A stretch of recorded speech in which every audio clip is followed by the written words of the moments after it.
नमस्कार. आपल्या अभ्यास वर्गाला आपण सुरुवात करूया. मी सुरुवातीला मुग्धाताई वैद्य यांना विनंती करते की त्यांनी अभंग म्हणावा आणि आपल्या अभ्यास वर्गाला सुरुवात करावी. नमस्कार. रामावरचं एक भजन म्हणते. हा. मेरी झोपड़ी के भाग आज जाग जाएंगे, राम आएंगे. मेरी झोपड़ी के भाग आज जाग जाएंगे, राम आएंगे. राम आएंगे आएंगे राम आएंगे. राम आएंगे आएंगे राम आएंगे. मेरी झोपड़ी के भाग आज जाग जाएंगे, राम आएंगे. राम आएंगे तो अंगना सजाऊंगी, दिया जला के दिवाली मैं मनाऊंगी. राम आएंगे तो अंगना सजाऊंगी, दिया जला के दिवाली मैं मनाऊंगी. मेरे जन्मों के सारे पाप धुल जाएंगे, राम आएंगे. राम आएंगे आएंगे राम आएंगे. मेरी झोपड़ी के भाग आज जाग जाएंगे, राम आएंगे. राम झूलेंगे तो झूला मैं झुलाऊंगी, मीठे मीठे गीत गा के मैं सुनाऊंगी. राम झूलेंगे तो झूला मैं झुलाऊंगी, मीठे मीठे गीत गा के मैं सुनाऊंगी. मेरे जिंदगी के सारे दुख मिट जाएंगे, राम आएंगे. राम आएंगे आएंगे राम आएंगे. मेरी झोपड़ी के भाग आज जाग जाएंगे, राम आएंगे. मैं तो रुचि रुचि भोग लगाऊंगी, मीठे मीठे बैर प्रभु को खिलाऊंगी. मैं तो रुचि रुचि भोग लगाऊंगी, मीठे मीठे बैर प्रभु को खिलाऊंगी.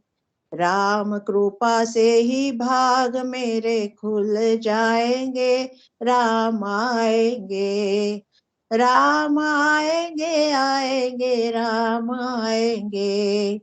मेरी झोपड़ी के भाग आज जाग जाएंगे, राम आएंगे. मेरा जन्म सफल हो जाएगा, तन झूमेगा और मन गीत गाएगा. मेरा जन्म सफल हो जाएगा, तन झूमेगा और मन गीत गाएगा. मेरे राम मेरी किस्मत चमकाएंगे, राम आएंगे. राम आएंगे आएंगे राम आएंगे. मेरी झोपड़ी के भाग आज जाग जाएंगे, राम आएंगे. मेरी झोपड़ी के भाग आज जाग जाएंगे, राम आएंगे. राम आएंगे आएंगे राम आएंगे. राम आएंगे आएंगे राम आएंगे. राम आएंगे राम आएंगे. छान. खूप भावपूर्ण आणि भक्तिपूर्ण असं हे गीत झालं. गंमत म्हणजे याच अभंगावर डॉक्टरांनी याच चालीवर मराठीमध्ये भाषांतर केलेलं आहे. आपण ग्रुपवरही टाकूया आणि पुढच्या वेळेला डॉक्टरांना म्हणायला सांगूया हे गीत. रामलल्ला 22 तारखेला अयोध्येमध्ये विराजमान होणार आहेत मंदिरामध्ये आणि आज श्री ब्रह्मचैतन्य गोंदवलेकर महाराज यांची 110वी पुण्यतिथी आहे आणि त्या अनुषंगानं हे गीत खूप छान झालं. अभंग खूप छान झाला. आपण सुरुवात करूया. ब्रह्मानंदं परमसुखदं केवलं ज्ञानमूर्तिं द्वन्द्वातीतं गगनसदृशं तत्त्वमस्यादिलक्ष्यम् एकं नित्यं विमलमचलं सर्वधी साक्षिभूतं भावातीतं त्रिगुणरहितं सद्गुरुं तं नमामि. गुरुर्ब्रह्मा गुरुर्विष्णू गुरुर्देवो महेश्वरः गुरुः साक्षात् परब्रह्म तस्मै श्री गुरवे नमः. अलंकापुरी पुण्यभूमी पवित्र तिथे नांदतो ज्ञान राजा सुपात्र तया आठवीता महापुण्य राशी नमस्कार माझा सद्गुरु श्री ज्ञानेश्वरासी. आपण आता 13व्या अध्यायाच्या उपसंहाराला आलेलो आहोत. शेवटचे 2 श्लोक आज आपण घेणार आहोत. संपूर्ण भगवद्गीतेचा जर आढावा घ्यायचा म्हटलं तर पहिल्या 1 ते 6 अध्यायांमध्ये त्वमपद विचार हा केला गेलेला आहे. त्वमपद विचार म्हणजे जीव, जीवाचे स्वरूप, जीवाला असणारा कर्तृत्व, भोक्तृत्व स्वरूप किंवा सुख, दुःख, मी सुखी, मी दुःखी किंवा संसार, संसाराचं स्वरूप हे सगळं हे 1 ते 6 अध्यायामध्ये वर्णन केलेलं आहे. 7 ते 12 या अध्यायामध्ये तत्पद विचार केलेला आहे. म्हणजे परमेश्वराचं सगुण साकार सोपाधिक रूपाचं वर्णन केलेलं आहे. आणि 13 ते 18 या अध्यायांमध्ये जीव आणि परमेश्वर यामधील ऐक्य सिद्ध केलेलं आहे आणि त्यासाठी असी पदाचा विचार केलेला आहे. म्हणजे त्वम तत् असी. तर हा जीव ब्रह्मैक्य ज्ञान हे 13व्या अध्यायापासून हे सुरुवात केलेली आहे. तर मुख्यत्वे आपण या अध्यायामध्ये क्षेत्र आणि क्षेत्रज्ञ म्हणजे काय हे पाहिलेलं आहे. तर मी सुरुवातीला डॉक्टर देशपांडे यांना विनंती करते की त्यांनी 33वा श्लोक आणि त्याच्या अनुषंगाने ओव्या याचं वाचन करावं. यथा प्रकाशयत्येक कृत्स्नं लोकमिमं रविः क्षेत्रं क्षेत्री तथा कृत्स्नं प्रकाशयति भारत. संसर्गे चेष्टिजे लोहे परी लोह भ्रामक नोहे क्षेत्र क्षेत्रज्ञ आहे ते तुला पाडू. दीपकाची अर्ची राहाटी वाहे घरीची परी वेगळी कोडीची दीपा आणि घरा. काष्ठांचा पोटी वन्ही असे किरीटी परी काष्ट नोहे या दिठी पाहिजे गा. अपाडू नभा आभाळा रवी आणि मृगचळा तैसाची हाही डोळा देखसी जरी. हे आघवेची असो एकू गगनौनी जैसा अर्कू प्रकटवी लोकू नावे नावे. एथ क्षेत्रज्ञ तो ऐसा प्रकाशकू क्षेत्राभासा यावरू ते हे न पुसा शंका निघा. आपण आधी अर्थ बघूया. भगवंत म्हणतात की हे भरत कुलोत्पन्न अर्जुना, ज्याप्रमाणे एकच सूर्य संपूर्ण विश्वाला प्रकाशमान करतो त्याप्रमाणे सर्व क्षेत्रांना एकच क्षेत्रज्ञ प्रकाशित करतो. मागच्या श्लोकामध्ये 32व्या श्लोकामध्ये आपण बघितलं होतं की तिथं आकाशाचा दृष्टांत दिलेला होता. म्हणजे मागील श्लोकामध्ये भगवंतांनी आकाशाचा दृष्टांत देऊन आत्मस्वरूपाचं सर्व व्यापकत्व सिद्ध केलेलं होतं की आत्मा हा आकाशाप्रमाणे निरवयव. आकाश कसं आहे तर निरवयव आहे, अतिसूक्ष्म आहे आणि सर्व व्यापी आहे. तो सर्व देहांच्या मध्ये स्थित असूनही आकाश हे कसं आहे अलिप्त आहे. तसंच आत्मा हा आकाशाप्रमाणे आहे. आत्मा हा निरवयव आहे, अतिसूक्ष्म आहे आणि सर्व व्यापी आहे. आणि असं असूनही तो सगळ्या देहांच्या मध्ये असूनही तो अलिप्त आहे. आता इथं कुठला दृष्टांत घेतलेला आहे तर इथं भगवंतांनी सूर्याचा दृष्टांत घेतलेला आहे. सूर्य हा कसा आहे तर सूर्य हा स्वयं प्रकाशमान आहे, स्वयंसिद्ध आहे, तेजोनिधी आहे आणि एकच सूर्य हा संपूर्ण विश्वाला प्रकाशमान करतो. म्हणून सूर्य हा प्रकाशक आहे आणि अन्य सर्व वस्तू या विश्वामध्ये असलेल्या सगळ्या वस्तू ह्या काय आहेत तर ह्या प्रकाश्य आहेत. अन्य वस्तूंना स्वतःचा स्वतंत्र प्रकाश नाहीये. त्यामुळे त्या प्रकाशासाठी अन्य प्रकाशकावर अवलंबून आहेत. म्हणजेच त्या सूर्यावर अवलंबून आहेत. सूर्य कसा आहे? तर सूर्य हा स्वतःच प्रकाश स्वरूप आहे.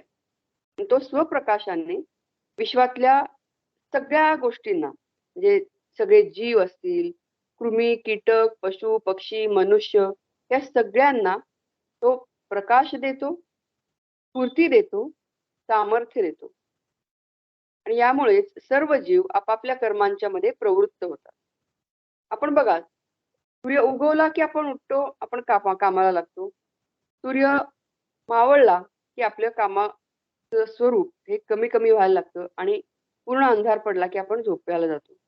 म्हणजे सूर्याच्या प्रमाणे आपलं जीवनचक्र हे आपण ठरवलेलं असतं. आता यामध्ये सूर्य काहीही करत नाहीये, पण सूर्यामुळं सगळं घडतंय. सूर्य स्वतः प्रकाश्य वस्तूंपासून, त्यांच्या गुणधर्म विकारांच्या पासून अलिप्त आहे, अस्पर्शित आहे, अविकारी आहे. या विश्वामध्ये जे जे काही घडतंय त्याचा सूर्यावर काहीही परिणाम होत नाही. सूर्य हा त्या सगळ्यापासून अलिप्त आहे, साक्षी आहे. पण सूर्यामुळं ह्या सगळ्या गोष्टी होत असतात आणि म्हणून सूर्य हा कसा आहे? तो सगळ्यांना स्फूर्ती देणारा आहे, सामर्थ्य देणारा आहे. त्याप्रमाणेच क्षेत्री म्हणजे क्षेत्रज्ञ हा एकच असून तो अखंड, अद्वय, चैतन्य स्वरूप आणि प्रकाश स्वरूप आहे.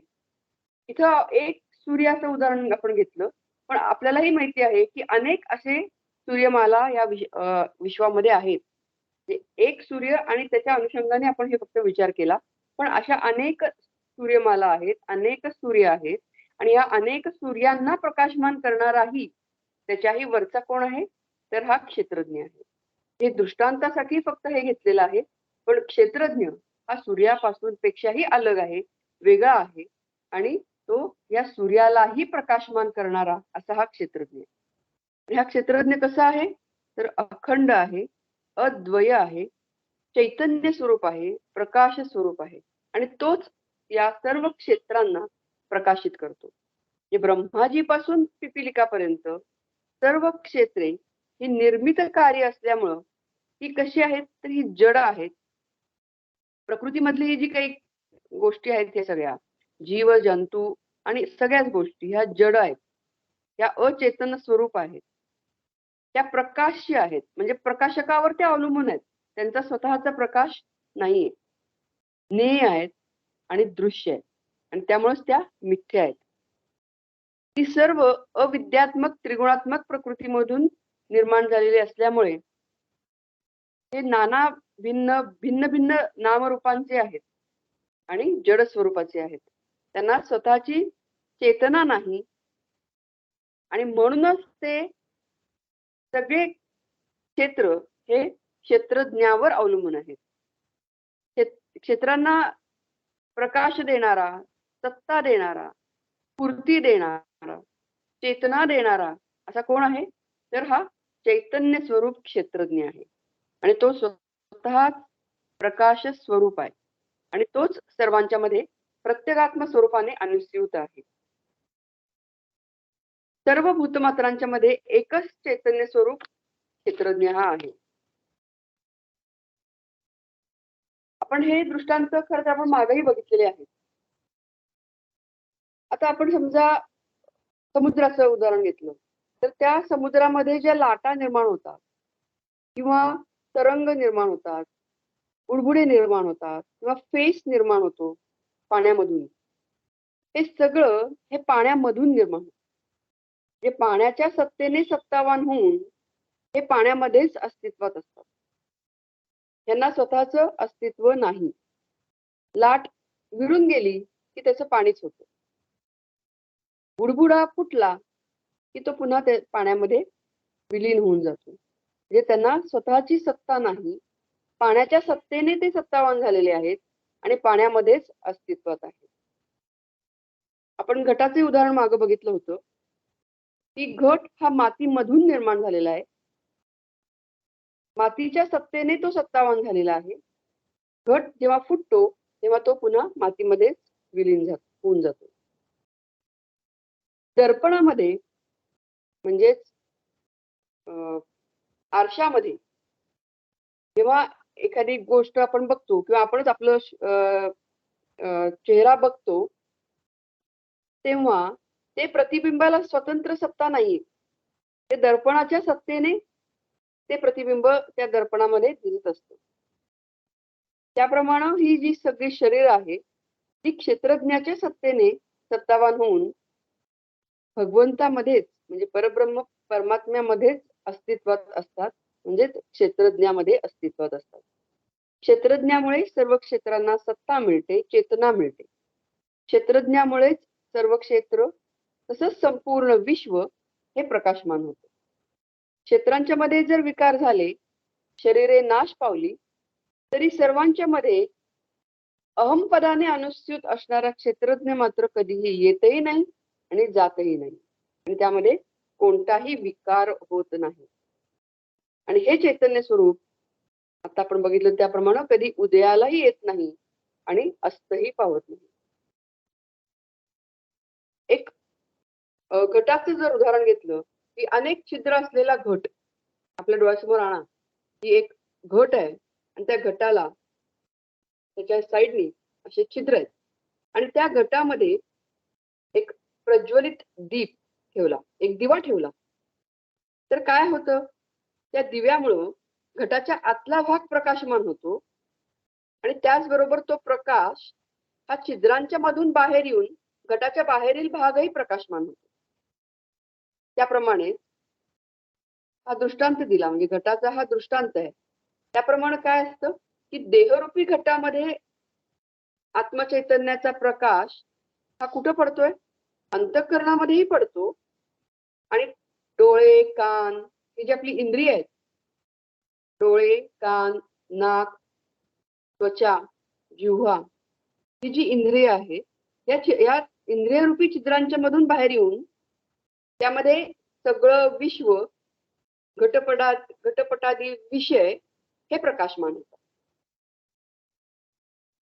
म्हणजे बघा, हा जो क्षेत्रज्ञ आहे तो कुठे आहे, क्षेत्रामध्येच आहे.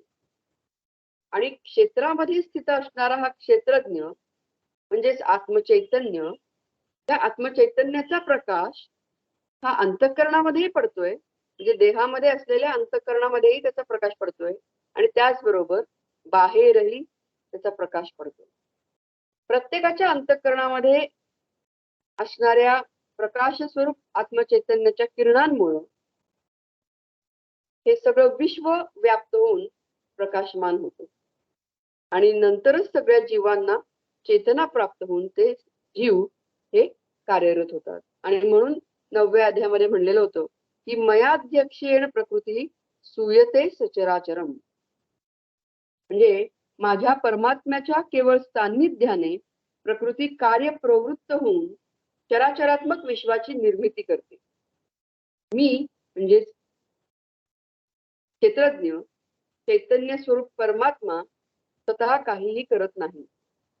तो स्वस्वरूपामध्ये काहीही न करता आणि न करविता स्वस्थ राहतो.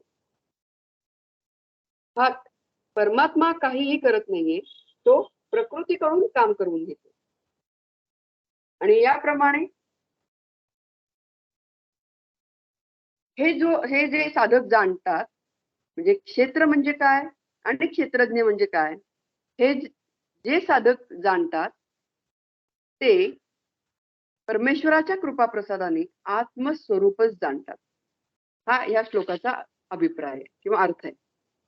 आणि म्हणून अर्जुना, भगवंत पुन्हा अर्जुनाला सांगतात की म्हणून अर्जुना, तू एक जिज्ञासू साधक आहेस आणि तुला क्षेत्रज्ञाचं स्वरूप जर जाणायचं असेल तर प्रथम सर्व विषयांच्या आसक्तीमधून, उपभोगांच्या मधून पूर्णतः निवृत्त व्हायला हवं आणि श्रद्धा भक्ती युक्त अंतःकरणाने सद्गुरूंना शरण गेलं पाहिजे.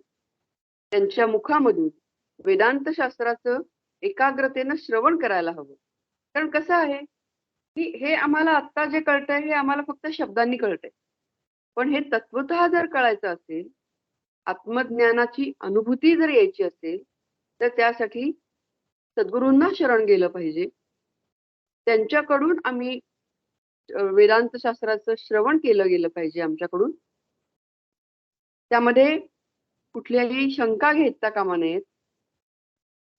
कारण वेदांत शास्त्र हेच आत्मज्ञान घेण्यासाठी प्रमाणभूत शास्त्र मानलं गेलेलं आहे. आणि श्रवण, मनन, निदिध्यासना याच्या साहाय्याने आत्मज्ञान आणि आत्मज्ञाननिष्ठा ही प्राप्त करून घेणं हे गरजेचं आहे. क्षेत्रज्ञाचं स्वरूप हे अत्यंत सूक्ष्म आहे, पण तरी सुद्धा ते जाणणं अशक्य नाहीये. अत्यंत एकाग्र अंतर्मुख बुद्धीनं आत्मज्ञान घेता येतं आणि या आत्मज्ञानाचं फळ म्हणजेच मोक्ष प्राप्ती आहे. आणि यासाठी प्रत्येक साधकांनी आत्मज्ञान प्राप्तीसाठी सर्वतोपरी प्रयत्न करावेत, हा भगवंतांचं सूचना आहे किंवा भगवंतांचं सांगणं आहे असं म्हणायला काही हरकत नाही. तर माऊली काय म्हणतात ते आपण पाहूया.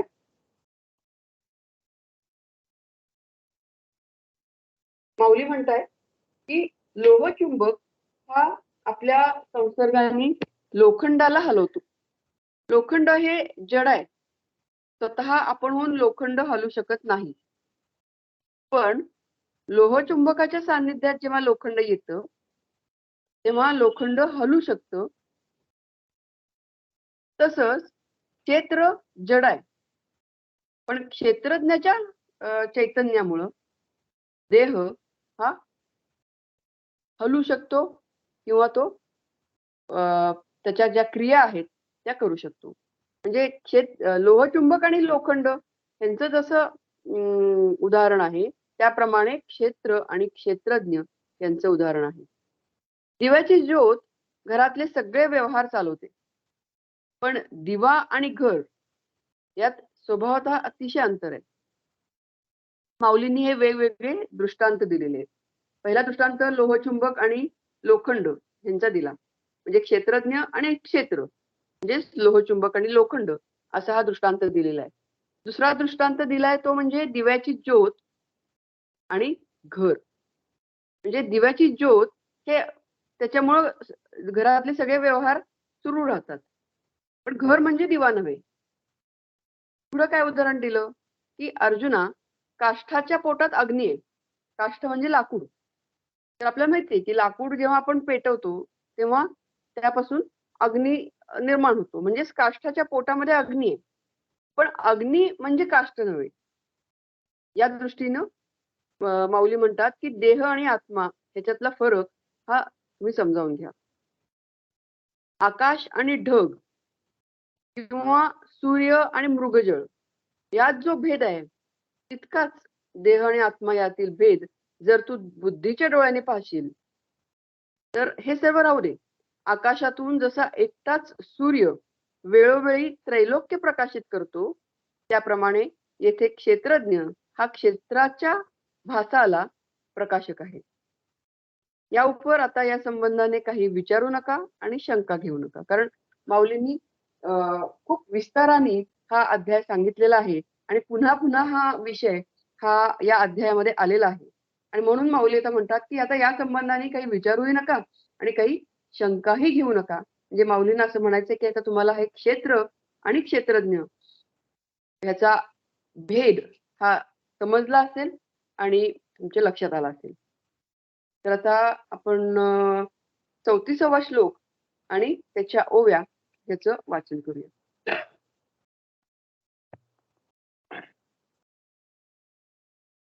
क्षेत्र क्षेत्रज्ञयोरेव मंतर ज्ञानचक्षुषा भूत प्रकृती मोक्षं च ये विदुर्यान्ति ते परम. शब्द तत्व सारज्ञा पै देखणी तेची प्रज्ञा जे क्षेत्रज्ञ अपाडू देखे. या दोहीचे अंतर देखावया चतुर ज्ञानियांचे द्वार आराधिती. याची लागी सुमती जोडिती शांती संपत्ती. शास्त्रांची दुभती पोसिती घरी. योगाची आकाशा वळगिजे येवढाची धिमसा. याची आशा पुरुषाची गा. शरीरादी समस्त मानिता ते तृणवत जीवे संतांचे होत वाहन धरू. ऐसिया परी ऐसेसिया परी ज्ञानाचिया भरोवरी करुनिया अंतरी निरुते होत.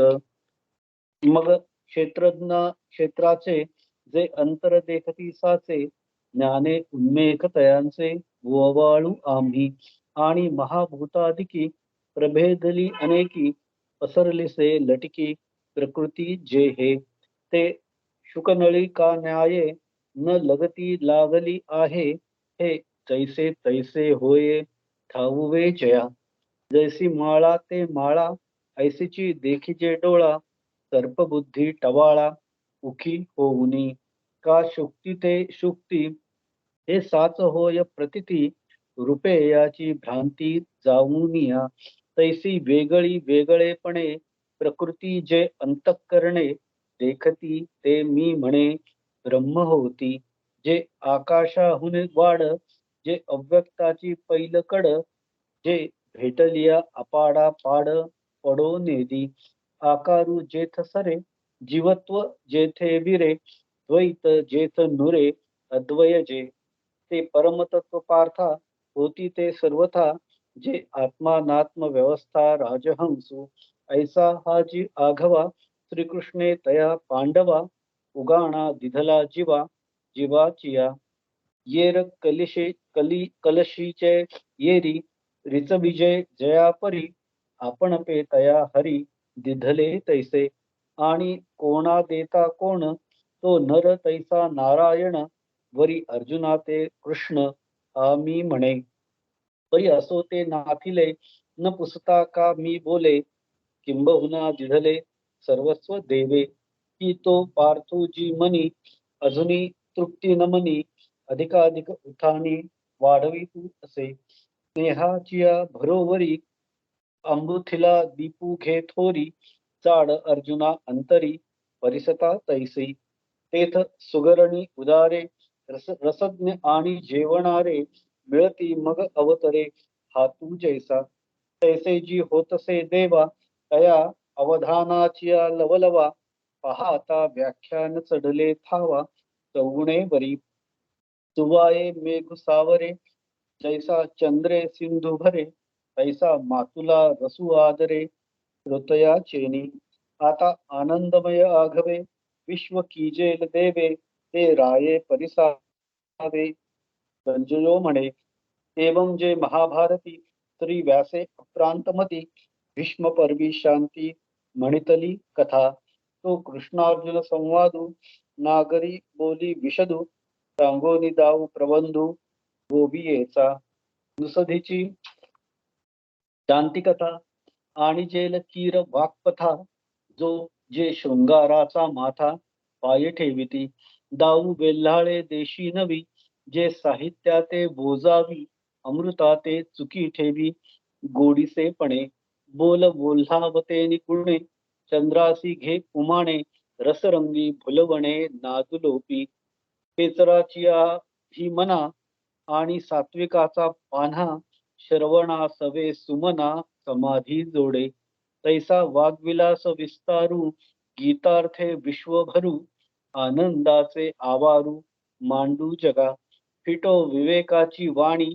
ओ काना मनाची जिणी देखो आवडे ते खाणी ब्रह्मविद्येची दिसो परतत्व डोळा पाहो सुखाचा सोहळा रिघो महाबोध सुकाळा माझी विश्व हे निपजेल आता आघवे ऐसे बोलिजेल बरवे जे अधिष्ठिला असे परमदेवे निवृत्ती मी म्हणून अक्षरी सुभेदी उपमा श्लोक कोंदा कोंदी झाडा देईन प्रतिपदी ग्रंथार्थासी हा ठावोवरी माते पुरतया सारस्वते केले असे श्रीमंते श्री गुरुराये तेने जी कृपा सावाये मी बोले तेतुले सामाये आणि तुमचेही सभेला आहे गीता म्हणो वरी तुम्हा संतांचे पाये आज मी पातला आहे म्हणून जी नोहे अटकू काही प्रभू काश्मीरी मुके नुपजे हे कौतुके नाही उणी सामुद्रिके लक्ष्मी येसी तैसी तुम्हा संतांपासी अज्ञानाची गोठी कायसी या लागी नवरसी वरुषेन मी किंबहुना आता देवा अवसरू मज देयावा ज्ञान देव म्हणे बरवा सांगेन ग्रंथू. इति श्रीमद्भगवद्गीतासु उपनिषत्सु ब्रह्मविद्यायां योगशास्त्रे श्रीकृष्णार्जुन संवादे प्रकृतिपुरुष विवेक योगो नाम त्रयोदशोऽध्यायः.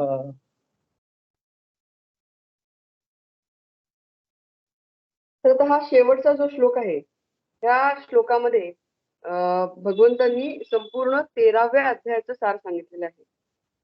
जे क्षेत्रज्ञाचं स्वरूप हे यथार्थपणे जाणणे हाच प्रत्येक जीवाचा परम पुरुषार्थ आहे.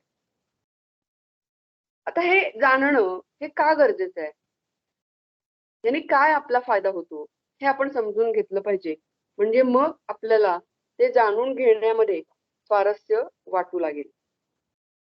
तर देह आणि आत्मा याचं पृथक्करण हे 13व्या अध्यायात केलेलं आहे.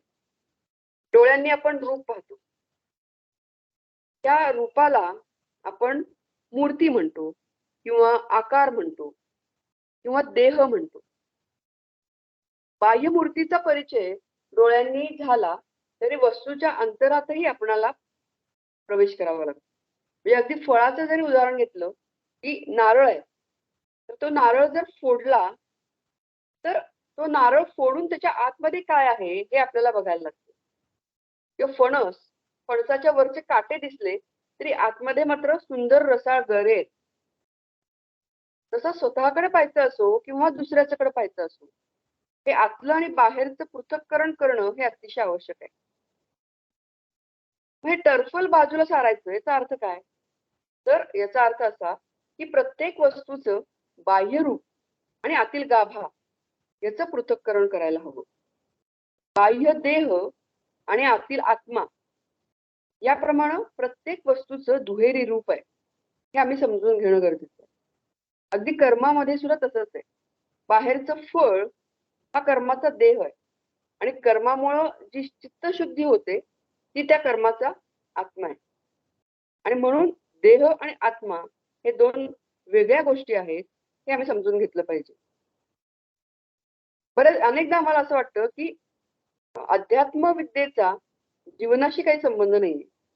हे आपलं खूप अवघड आहे. 13वा अध्याय म्हटल्यावरच आम्हाला आधी असं पोटात गोळा आला होता की खूप अवघड आहे. आणि हे जसं जसं वाचत गेलो तसं तसं ते समजत गेलो. पण बरेचदा असं वाटत असतं की ह्या अध्यात्म विद्येचा आणि जीवनाशी काय संबंध आहे. जीवन एकीकडे चाललेलं आहे आणि अध्यात्म विद्या एकीकडे आहे. तर हे समजून घेण्याचं कारण असं आहे की जेव्हा आम्हाला हे समजतं, जेव्हा आपल्याला हे समजतं की देह म्हणजे मी नव्हे. गोंदवलेकर महाराजांची आज पुण्यतिथी आहे, तर त्या अनुषंगाने मला गोंदवलेकर महाराजांचे एक वाक्य आठवत आहे की जेव्हा देह माझा आहे आणि मी देह आहे, देह माझा आहे हे म्हणणं योग्य आहे. पण जेव्हा आम्ही म्हणतो की मी देह आहे तेव्हा सगळा गोंधळ होतो. म्हणजे काय? हे आपण एक उदाहरण घेऊया. हे एक घर आहे आणि या घरामध्ये मी राहते. घर हे माझ्या मालकीचं आहे. घर हे माझं आहे. पण मी असं म्हणत नाही की घर म्हणजेच मी आहे. जेव्हा घर जीर्ण होतं किंवा जुनं होतं किंवा ते मोडकळीस येतं तेव्हा ते घर पाडून दुसरं घर आम्ही सहजपणाने बांधतो. त्यामध्ये तितकं गुंतत नाही. किंवा एखादी साडी जेव्हा आम्ही आणतो, एखादी नवी कोरी पैठणी आम्ही आणतो, तेव्हा ती साडी, ती पैठणी ही माझी आहे. पैठणी म्हणजे मी नव्हे. हा भेद आपल्याला चांगल्या प्रकारे समजतो. तसंच हेही आपण समजून घेणं गरजेचं आहे की हा देह म्हणजे मी नाहीये. देह म्हणजे क्षेत्र आहे आणि देहाच्या मध्ये असणारा मी म्हणजे क्षेत्रज्ञ.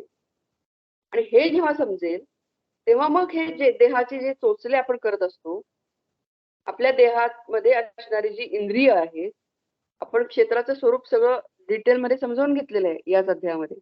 आणि ही जी इंद्रिय आहे ती सतत बाहेर धाव घेत आहेत विषयांच्याकडं. ते चोचले हे हळूहळू हळूहळू कमी केले जातील. मी काळा, मी गोरा किंवा मी उंच, मी बुटका, हे देहाच्या अनुषंगाने आहे. मी हा आत्मस्वरूपच आहे हे आम्हाला समजायला लागेल. आणि म्हणून हा भेद आहे हे समजणं हे गरजेचं आहे. जे मी म्हणजे देह नाही हे स्पष्ट आम्हाला समजणं हे गरजेचं आहे. मी जो आहे तो कसा आहे, तर या देहापासून अगदी भिन्न आहे, अत्यंत सुंदर आहे, सोज्वळ आहे, पवित्र आहे, अव्यंग असा आहे. आणि देह हे मला मिळालेलं एक साधन आहे. हे जेव्हा आपल्या लक्षात येईल तेव्हाच या देहामध्ये असणाऱ्या ज्या काही दोष असतील त्यामध्ये आपण सुधारणा करत जाऊ.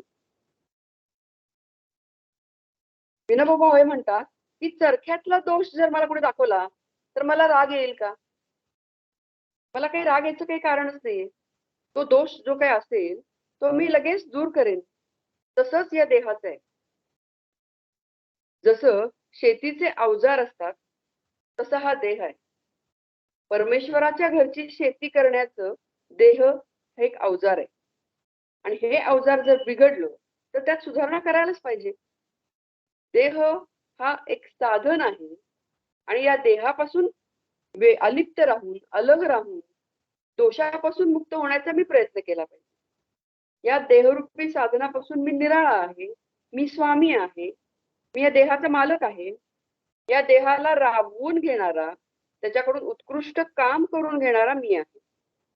ही वृत्ती जर आमच्यामध्ये बाणवली गेली तर आपोआपच कसं होईल की एखादा खेळ चाललेला आहे आणि त्या खेळाच्या बाहेर असलेला एखादा जो त्रयस्थ आहे, आपण क्रिकेटची मॅच बघताना बघा की अमुक अमुक बॉलरनी अशी बॉलिंग नाही करायला पाहिजे, ते आम्ही सहज बोलून जातो.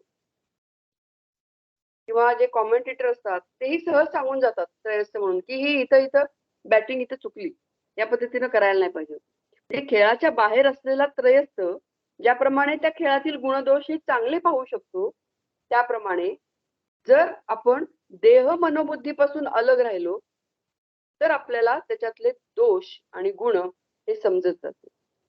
आणि म्हणून आम्हाला आपल्याला हे समजणं गरजेचं आहे की देह म्हणजे मी नव्हे. आणि मग हा देह जुना झाला, जीर्ण झाला, तरी मग काहीतरी करून तो शाबूत ठेवायला पाहिजे असं आपल्याला जे वाटत असतं ते हळूहळू कमी व्हायला लागतं. आणि देहामध्ये जे आपण गुंतून पडलेलो आहोत ते हळूहळू हळूहळू आपल्या लक्षात यायला लागतं की हे फक्त वरचं पांघरूण आहे, हे टर्फल आहे. देह म्हणजे तू नाही, हा देह म्हणजे मी नाही, हे जेव्हा आम्हाला समजेल तेव्हा मग ह्या अलिप्तता ही थोडीशी आमच्यामध्ये यायला लागेल आणि आपल्यामध्ये जे दोष आहेत ते हळूहळू हळूहळू आपण कमी करू जाऊ शकतो. जोपर्यंत देहात असलेल्या आत्म्याचा विचार आपण करत नाही तोपर्यंत काय होतं की मनुष्य हे सामान्य क्रियेमध्येच गुरफटलेला असतो. ते भूक लागली की खावं, तहान लागली की पाणी प्यावं, झोप आली की निजावं, झोपावं, यापेक्षा जास्त काही आपल्याला माहिती नसतं. जे दैहिक क्रियांमध्येच मनुष्य हा मग्न असतो. हळूहळू काय होतं की जेव्हा देह आणि आत्मा हे भिन्न आहेत किंवा क्षेत्रज्ञ यातला फरक जेव्हा समजायला लागतो तेव्हा हळूहळू हळूहळू प्रगती व्हायला लागते. पण जेव्हा आपण पहिल्या स्टेपमध्ये असतो की दैहिक क्रियांमध्येच जेव्हा व्यक्ती मग्न असते तेव्हा आत्मा कसा आहे, तर आत्मा हा उपद्रष्टा असतो. म्हणजे तो साक्षी रूपाने बघणारा असतो. तो शांतपणे या सगळ्या क्रिया बघत असतो. हळूहळू काय होतं की जीव हा जागा होतो. त्याला समजायला लागतं की आपण पशुसारखं जीवन जगतोय आणि मग योग्य अयोग्य ह्याची जाणीव व्हायला लागते. विवेक जागृत व्हायला लागतो आणि मग स्वैरक्रिया थांबतात किंवा जे फक्त देहाच्या पातळीवर ज्या क्रिया चालू आहेत त्या थांबून कुठेतरी संयम यायला लागतो. आणि मग त्याच वेळी आत्मा हा उपद्रष्टा न राहता तो आतून अनुमोदन देतो की शाबास. जे आता इथं आत्मा काय आहे? अनुमंता होतो. आता पहिल्यांदा काय होता? आत्मा हा उपद्रष्टा होता, तो फक्त साक्षी होता. पण आता थोडंसं आपण एक पाऊल पुढे गेलो की परमेश्वर 4 पावलं आपल्या जवळ येतो. त्यामुळं इथं आत्मा काय झाला? अनुमंता झाला. म्हणजे हळूहळू तो आतून आपल्याला शाबासकी देत असतो आणि नैतिक जीवनाच्या भूमिकेवर आपल्याला तो पुढे घेऊन जात असतो. आता ह्याच्या पुढची स्टेप म्हणजे आपलं जीवन चालू असताना मनुष्य प्रयत्न करता करता एक अशी वेळ येते की देवा आता माझी प्रयत्नांची पराकाष्ठा झाली. मला आता अधिक शक्ती दे, बळ दे. असं हा जीव प्रार्थना करतो. आपल्याला द्रौपदीचं उदाहरण माहिती आहे. जेव्हा वस्त्रहरणाच्या वेळेला सुरुवातीला तिनं काय केलं की स्वतःच्या बळावर आधी तिनं सगळ्यांना हाका मारायला सुरुवात केली. आपल्या पतींना हाक मारली. तिला माहिती होतं की माझे पती अगदी वीर आहेत आणि ते मला नक्की ह्याच्यातून बाहेर काढतील. त्यामुळे तिनं त्यांना हाक मारली. पण त्यांनी मान खाली घातली. त्यानंतर तिनं जे काही भीष्माचार्य, द्रोणाचार्य, धृतराष्ट्र हे जे कोण मोठे व्यक्ती होते, महान व्यक्ती होते, शूर होते, पराक्रमी होते, या सगळ्यांना पुन्हा तिनं हाक मारली आणि मदतीची याचना केली. आणि या कुठूनही मदतीची याचना मदत आली नाही. स्वतःचीही तिनं पूर्ण शक्ती तिथे वापरलेली आहे. पण कुठंही तिचं मदत आलेली नाही. तिची शक्ती जेव्हा कमी पडली, तेव्हा तिनं काय केलंय? तेव्हा तिनं मदतीसाठी परमेश्वराला हाक मारलेली आहे. मदतीसाठी श्रीकृष्णाला हाक मारलेली आहे. त्याचा धावा केलेला आहे. आणि मग तिथून भगवंतांनी वस्त्रावतार धारण केलेला आहे आणि त्यांनी द्रौपदीला मदत केलेली आहे. म्हणजे इथं आता आत्मा हा भरता म्हणजे सर्वस्वी मदत करणारा होतो. त्या पातळीवर हा आत्मा आलेला आहे. म्हणजे उपद्रष्टा, अनुमंता आणि आता काय झाला? भरता. आपल्याला जनाबाईचं उदाहरण माहितीये. दळण कांडण करताना तिला विठ्ठल हा मदत करत होता. कबीराचे शेले विणत असे. अगदी आपण वेणा स्वामींचं उदाहरण घेतलं तर श्रीरामांनी रमाबाई म्हणून येऊन वेणाबाईंना उत्सवाच्या काळामध्ये मदत केलेली आहे. एकनाथांच्या घरामध्ये श्रीखंड्या बनवून विठ्ठलाने संत एकनाथांना मदत केलेली आहे. रोहिदासाची चामडी धुतलेली आहे. सज्जन कसायाचं मांस विकायला मदत केलेली आहे. असं जर जीवानी जर एक पाऊल पुढे टाकलं तर परमात्मा हा 2 पावलं, परमेश्वर हा 2 पावलं आणखीन पुढे येत असतो. आणि तो काय होतो मग? भरता होतो. उभारोनी बाहे विठो पालवीत आहे. असं वर्णन हे तुकाराम महाराजांनी केलेलं आहे की विठ्ठल हा मदत करायला उभाच आहे. फक्त आपण त्यासाठी पूर्ण शरणागत होणं गरजेचं आहे. परमेश्वराला पूर्ण शरण जाणं गरजेचं आहे. परमेश्वर हा मदत करायलाच आहे बसलेला. आता याच्या पुढची पायरी म्हणजे कुठली? तर जे काही कर्म आपल्या हातून होतंय, त्या कर्म झाल्यानंतर त्याचं जे फळ आहे, ते फळ तूच घे, असं जीवानी म्हणणं परमेश्वराला. नामदेवांचं उदाहरण आपल्याला माहितीये की देवानी दूध प्यावं म्हणून नामदेवांनी हट्ट धरला. बालहट्ट होता तो, पण विठ्ठलाला यावं लागलं आणि दूध प्यावं लागलं. तो नैवेद्य जो काही नामदेवांनी नेलेला होता, तो ग्रहण करावा लागला. तर अशा प्रकारे जे काही आम्ही कर्म करतो, ते कर्माचं फळ जर भगवंताला आम्ही अर्पण केलं, तर इथं भगवंत काय होतोय? भोगता होतो. म्हणजे शरीरात राहूनच तो परमात्मा भोगता होतो. उपद्रष्टानुमंताच भरता भोगता महेश्वरः.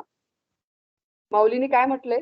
माळिये जेऊते नेले, तेऊते निवांतची गेले, तया पाणिया ऐसे केले होवावे गा. म्हणजे माळ्याला पाणी जिथं न्यायचं असेल तिथं तिथं ते पाणी बिनतक्रार जातं. माळ्याने पाट असा नेला तर त्या पाटातनं जातं, पुन्हा वळवलं तर तिकडे जातं. पाणी काही तक्रार करत नाही की मला ह्याच झाडाकडे जायचंय, त्याच झाडाकडे जायचंय, मला हे आंब्याचंच झाड जास्त आवडतं, मी आंब्याच्या झाडाकडे जाणार, असं काही पाणी म्हणत नाही. माळ्याने जर पाट आंब्याच्या झाडाकडे नेला असेल तर ते तिकडे जाईल. माळ्याने जर पाट फुलझाडाकडे नेला असेल तर पाणी तिकडे जाईल. त्याप्रमाणे माझ्या हातून जे काही व्हायला हवं आहे ते त्यालाच ठरवू दे. माझ्या आयुष्यामध्ये माझ्या हातातनं जे काही कार्य व्हायला हवं आहे हे ह्याला त्यालाच ठरवू दे. त्याला म्हणजे कोणाला? परमेश्वरालाच ठरवू दे. माझ्या चित्तातील सर्व संकल्पाची जबाबदारी ही त्याच्यावरच सोपवू दे. रामदास स्वामींचं उदाहरण माहिती आपल्याला.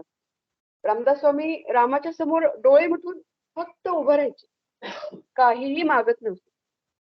ते म्हणायचे की मला माझ्या आयुष्यात काय घडणं अपेक्षित आहे, काय हवं आहे हे त्याला माहिती आहे आणि जे योग्य आहे तो तो देणारच आहे. आमचं कसं होतं की आम्ही मिनिटभर जरी डोळे मिटले, एक सेकंदभर जरी डोळे मिटले तरी आमच्या संकल्प किंवा आमच्या अपेक्षा ह्या आम्ही परमेश्वरापुढे बोलत असतो, सांगत असतो. पण हा जर भाव ठेवला की जे माझ्या आयुष्यात घडतंय ते परमेश्वराच्या कृपेमुळे घडतंय, परमेश्वराच्या संकल्पामुळे घडतंय, तर मग माझी जबाबदारी ही हळूहळू कमी कमी व्हायला लागते. मी जर माझा भार घोड्यावर घातलाच आहे तर माझं ओझं मी आणखीन माझ्या डोक्यावर कशाला घेऊन बसू? तेही घोड्याच्या पाठीवरच राहू दे ना. म्हणजे माझ्या डोक्यावर ओझं घेऊन मी जर घोड्यावर बसलो तरी त्या घोड्यालाच त्रास आहे. मग साराच बोजा त्या घोड्याच्या पाठीवर जाऊ दे. हा जर दृष्टिकोन ठेवला तर मग परमेश्वर शेवटी काय होतो? तर जीवनाचा महेश्वर होतो. अशा प्रकारे जर विकास होत होत गेलो तर सारं जीवन, सगळं जीवनच हे ईश्वरमय होतं. म्हणजे परमेश्वर पहिला काय आहे? उपद्रष्टा आहे. म्हणजे तो साक्षी आहे. पुन्हा काय आहे? अनुमंता आहे. म्हणजे अनुमोदन देणार आहे की येस, चांगलं चाललंय तुझं. Very good, very good. म्हणजे एक पाऊल आपण पुढे आलो, परमेश्वर 2 पावलं पुढे आला. पुन्हा काय झाला? परमेश्वर भरता. म्हणजे सगळी आपली जबाबदारी ही परमेश्वराने घेतलेली आहे. आणि पुढे काय झाला? भोगता. म्हणजे सगळी जी फळांचा भोगता आहे हा परमेश्वरच आहे. आणि मग मी करता, मी भोगता हा भाव जाऊन राम करता, राम भोगता हा भाव हा वाढत जातो आणि मग पुढे तो महेश्वर होतो.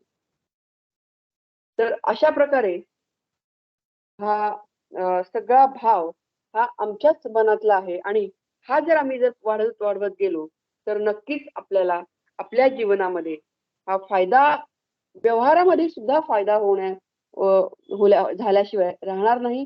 कारण आमचे जे संसारातले जे प्रपंचातले जे ताणतणाव आहेत ते या भावामुळे हे नक्कीच कमी कमी कमी होत जातील. आणि म्हणून आम्ही हे समजावून घेणं हे अतिशय गरजेचं आहे.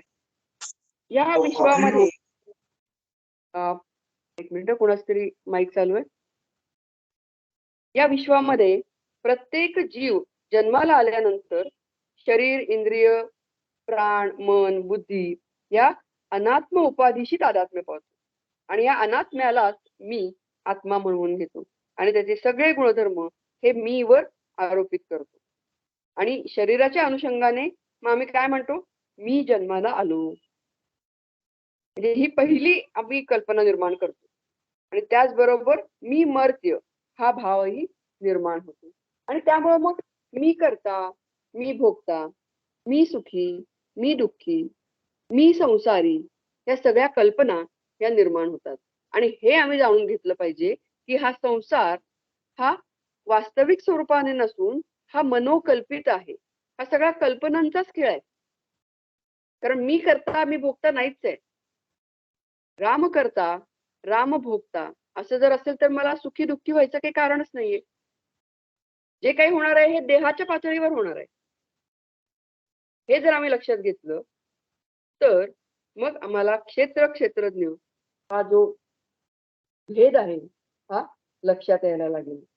आणि पंडित बुद्धिमान पुरुष सुद्धा स्वतंत्रपणे स्वबुद्धीला प्रमाण मानून त्या ब्रह्मस्वरूपाचा विचार करत असतात. ब्रह्मज्ञान हे घटपटादी ज्ञानाप्रमाणे नाहीये, तर ते स्वस्वरूपाचं ज्ञान आहे. या ज्ञानामध्ये ज्ञाता, ज्ञेय आणि ज्ञान ह्या त्रिपुटीचा लय होतो. आणि त्यामुळं हे ज्ञान हे इंद्रिय गोचर आहे. ते जर प्राप्त करून घ्यायचं असेल तर त्यासाठी काय गरजेचं आहे, तर गुरूंना शरण जाणं हे गरजेचं आहे. हे आम्ही इंद्रियांच्या पातळीवर हे ज्ञान हे समजावून घेऊ शकत नाही. ते जर तत्वतः आम्हाला हवं असेल तर काय गरजेचं आहे, तद्विद्धी प्रणिप्रापातेन परिप्रश्नेन सेवया उपदेक्षन्ति ते ज्ञानम ज्ञानिनः तत्वदर्शिनः. जे अशा ज्ञानी व्यक्तीकडं, अशा तत्वदर्शनाकडं आम्ही जाणं गरजेचं आहे की जो स्वतः ज्ञानी आहे आणि आम्हाला त्याचं ज्ञान हे करून देऊ शकेल. आणि म्हणून गुरूंना शरण जाऊन त्यांची काया वाचा मनाने सेवा करणं गरजेचं आहे. आणि मग गुरु प्रसन्न झाल्यावर त्या आत्मज्ञानाचा उपदेश करतात. अशा प्रकारे क्षेत्र आणि क्षेत्रज्ञाचं स्वरूप हे या अध्यायामध्ये हे भगवंतांनी स्पष्ट केलेलं आहे. आणि जो विवेकी ब्रह्मज्ञानी पुरुष हे जाणतो क्षेत्रज्ञ ज्ञान, तो क्षेत्रज्ञ स्वरूपाशी एकरूप होतो आणि तो स्वतःच परब्रह्म स्वरूपच होतो. आणि मग त्याची अवस्था कशी होते, योगरतो वा भोगरतो वा संगरतो वा संगभीनः यस्य ब्रह्मणि रमते चित्तम नंदती नंदती नंदत्येवम. किंवा आनंदाचे डोही आनंद तरंग आनंदाची अंग आनंदाचे, अशी त्या ब्रह्मज्ञानी पुरुषाची अवस्था होते. धन्योहम धन्योहम धन्योहम पुनः पुन्हा, अशी त्याची अवस्था होती. आणि ते स्वतः आनंद स्वरूप होतात. साखरेची बाहुली जर आपण घेतली आणि ती जर पाण्यामध्ये टाकली तर काय होईल, ती साखरेची बाहुली ही पाण्यामध्ये पूर्णतः विरघळून जाईल, जलमय होईल आणि पुन्हा कधीही ती पाण्यापासून भिन्न निर्माण होऊ शकणार नाही. तशी अवस्था ही या ब्रह्मज्ञानी व्यक्तीची होते. ती स्वतःच्या नामरूपाचा त्याग करून पाण्यामध्येच विरून जाते. तसेच आत्मज्ञानी पुरुष आणि आनंद हे भिन्न न राहता आत्मज्ञानी पुरुष हा स्वतः आनंद स्वरूप होतो. तो कृतकृत्य होतो, परिपूर्ण होतो, तृप्त होतो, धन्य होतो. आणि हेच या ब्रह्मविद्येचे फळ आहे. आणि हेच 13व्या अध्यायामध्ये भगवंतांनी सांगितलेलं आहे. पण हे ज्ञान घेण्यासाठी सगळ्यात महत्वाचं त्यांनी सुरुवातीला अमानित्व पासून जे 18 गुण सांगितलेले आहेत, त्याचे ऍक्च्युली भगवद्गीतेमध्ये 20 गुण सांगितलेले आहेत आणि माऊलींनी त्याचे 18 गुण हे सांगितलेले आहेत. गीतेमध्ये याचे 5च श्लोक आहेत. या गुणांचे 5च श्लोक आहेत, पण माऊलींनी त्याचा विस्तार करून 700 ओव्या त्याच्यावर लिहिलेल्या आहेत. आपण हे सगळे विस्ताराने पूर्वी बघितलेले आहेत, तेव्हा ते पुन्हा आपण बघणार नाहीत. पण ते आम्ही जर अंगीकारले तर भगवंतांनी सांगितलेले की तेच ज्ञान आहे. हेही भगवंतांनी सांगून ठेवलेलं आहे की हे दुसरं काही तुम्ही नाही, आधी हे 18 गुण किंवा 20 गुण जे आहेत ते तुम्ही अंगीकारा आणि तेच ज्ञान आहे. आणि ते सोडून जे आहे ते अज्ञान आहे, असं भगवंतांनी आणि माऊलींनी सुद्धा सांगून ठेवलेलं आहे. आपण आता माऊली काय म्हणतात ते बघूया. माऊली म्हणतात की हे शब्दांच्या खऱ्या खऱ्या स्वरूपाचे मर्म जाणणाऱ्या अर्जुना, तीच बुद्धी डोळस की जे क्षेत्र आणि क्षेत्रज्ञ यातील अंतर पाहते.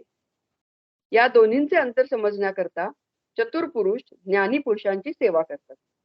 कारण ज्ञानी पुरुष किंवा गुरु सद्गुरु यांनी कृपा केल्याशिवाय ते ज्ञान होणं किंवा समजणं शक्य नाही. चांगल्या बुद्धीचे लोक याच करता शांतिरूप संपत्ती मिळवतात आणि शास्त्ररूपी दुभत्या गायी घरी पोचतात. म्हणजेच काय आहे की शांतिरूपी संपत्ती मिळवतात, म्हणजे शांत शांत शांत व्हायला लागतात. आणि शास्त्ररूपी दुभत्या गायी घरी पोचतात, म्हणजे शास्त्राचा अभ्यास करतात. योगाच्या आकाशावर आरूढ होण्याचे एवढे धाडस पुरुषांना याच्याच आशेने करावे लागते, की आम्हाला क्षेत्रज्ञाचा अभ्यास किंवा त्याच्यातला फरक समजेल. म्हणजे योगाचा अभ्यास करतात, शास्त्र समजावून घेतात, शांती मिळवण्याचा प्रयत्न करतात आणि शरीरादी सर्व गोष्टी या तृणवत मानतात. जीवभावापासून संतांचे जोडे उचलणारे होतात. ते संतांची सेवा करतात. मग अशा प्रकारांनी ज्ञानाकरता सायास करून अंतःकरणामध्ये स्थिर होतात.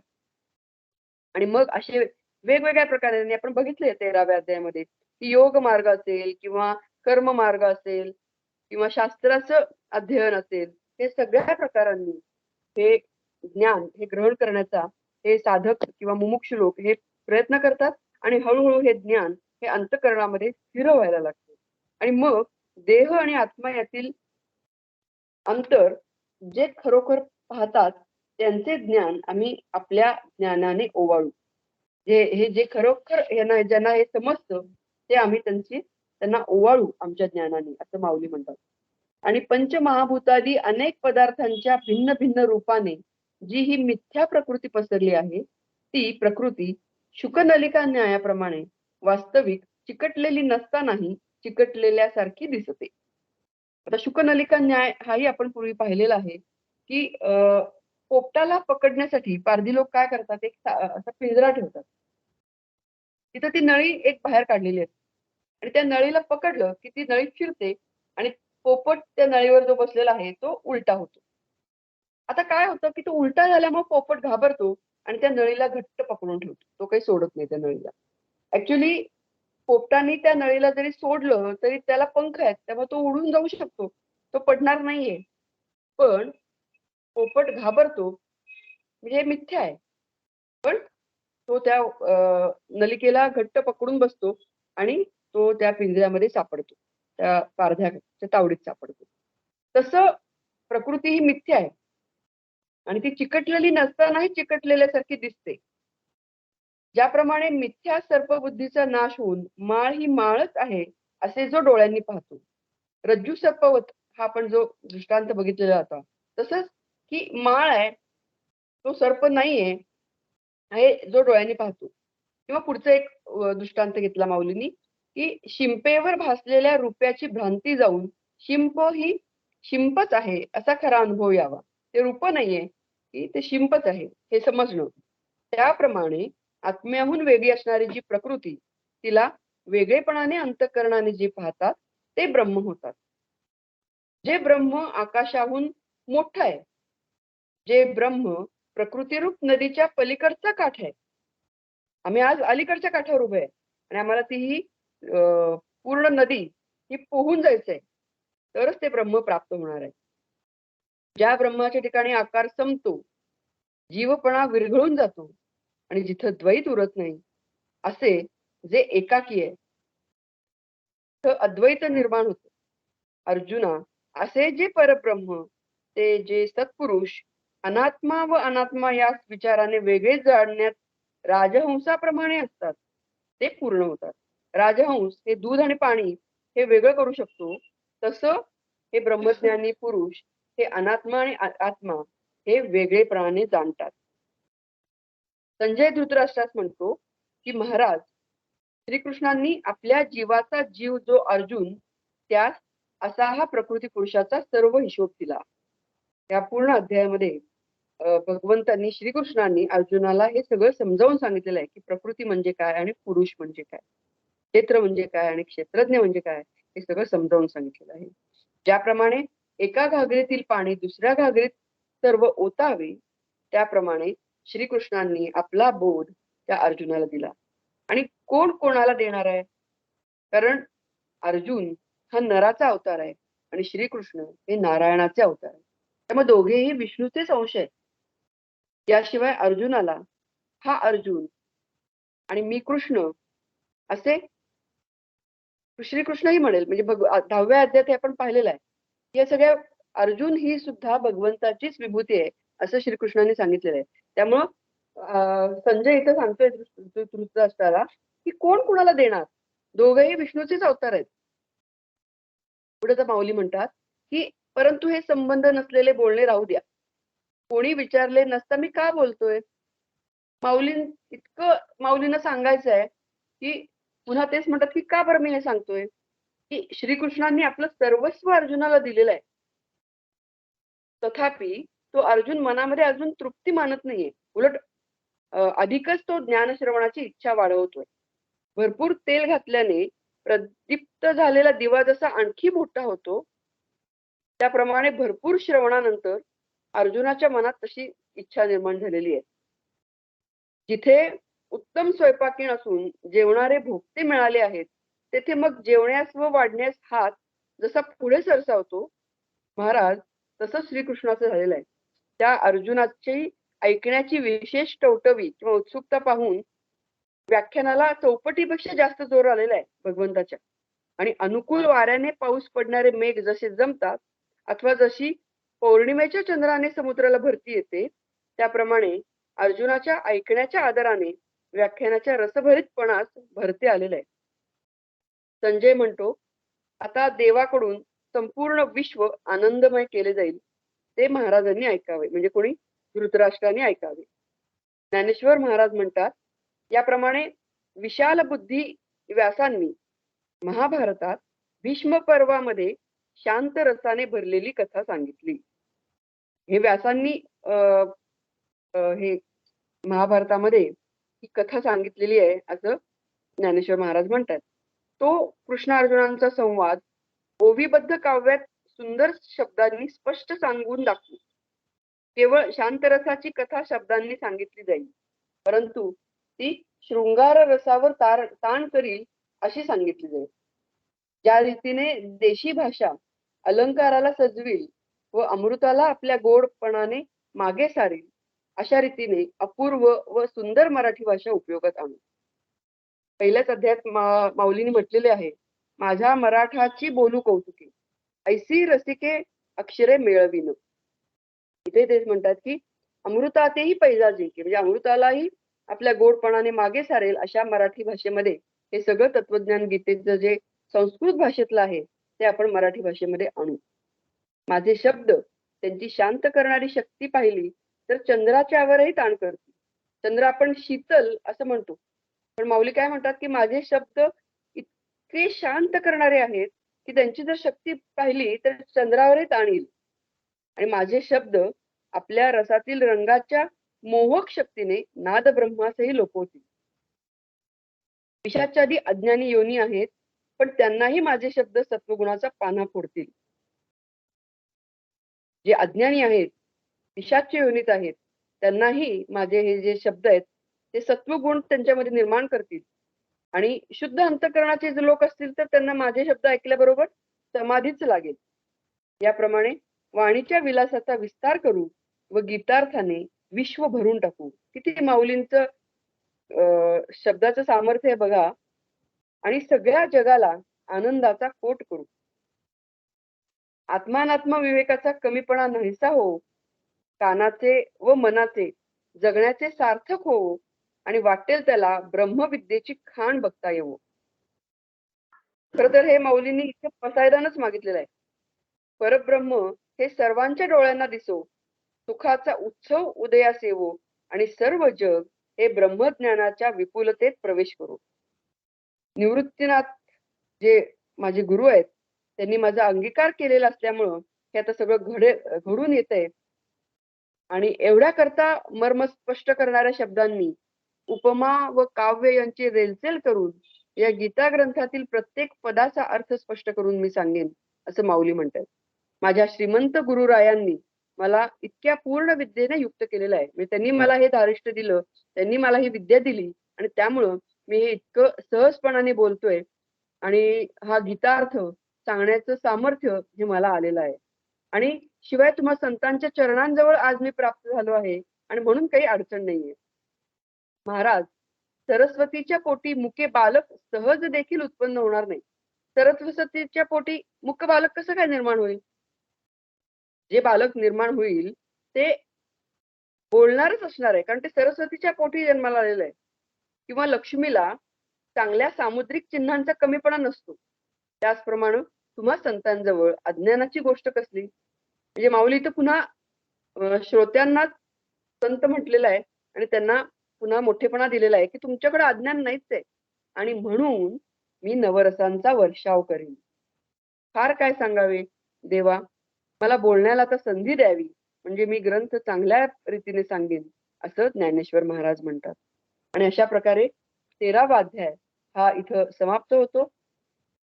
पुरुषोत्तम प्रकृती पुरुष किंवा क्षेत्रज्ञ विभाग योग असा हा जो अध्याय आहे हा इथं पूर्ण झालेला आहे. आणि बऱ्यापैकी आपण याला समजावून घेण्याचा, शब्दांनी समजावून घेण्याचा प्रयत्न केलेला आहे. आज आपण आता इथंच थांबूया. श्रीकृष्णार्पणमस्तु. मी आता सुचेताला विनंती करते की तिने आरती म्हणावी. नमस्कार, आवाज ऐकू येतोय? हा येतो येतो.